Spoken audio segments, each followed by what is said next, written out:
সহযোগিতার হাত বাড়িয়ে সকলে মিলেই কাজ করেছেন। তো আমি দোয়া করে দিই মাহবুল আলম ভাই সহ যারাই রয়েছেন, যুবক ভাইয়েরা দিন রাত পরিশ্রম করে এত বিশাল একটা মাহফিল তার আয়োজন করেছে। আমি দোয়া করি আল্লাহ তাআলা আজ আমাদের সবাইকে যেমন এই কোরআনের বাগানে একসাথে বসার তৌফিক দিয়েছেন, আল্লাহ আমাদের সবাইকে যেন আজকের মতো মৃত্যুর পরেও জান্নাতুল ফেরদাউসে একসাথে বসার তৌফিক দান করে। পড়েন সবাই আমিন।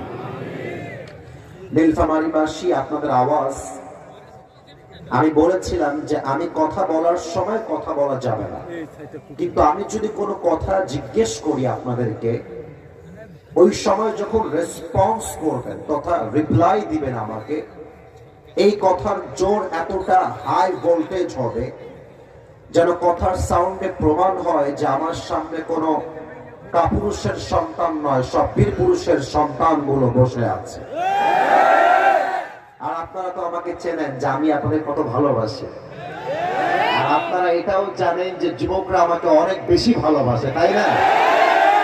তো আমি যুবকদেরকে বলবো, যুবক ভাইরা, তোমরা আজকে নীলফামারীর সন্তান যে কতটা বুকের পাটা শক্ত, ওদের কলিজা যে কত বড়, তোমরা আমাকে তোমাদের জবাবের মাধ্যমে এটা প্রমাণ করে দিবা। দেখা যাক আপনাদের জবাবটা আসে কিনা। নীলফামারীবাসী কেমন আছেন আপনারা সবাই?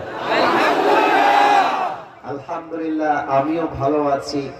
এবং আমার মনে হয় আজকের মাহফিলে 5 থেকে 7 ভাগ এসেছে মুরব্বী ভাইরা, আব্বা জানেরা, আঙ্কেলেরা, আর 95 ভাগ এসেছে আমার কলিজার টুকরা যুবক ভাইরা।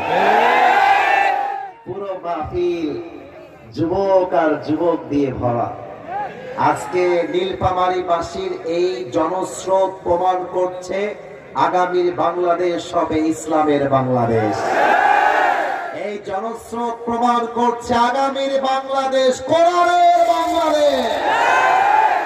আল্লাহ তুমি এই জনস্রোতকে কবুল করে নাও। পরের সবাই আমিন।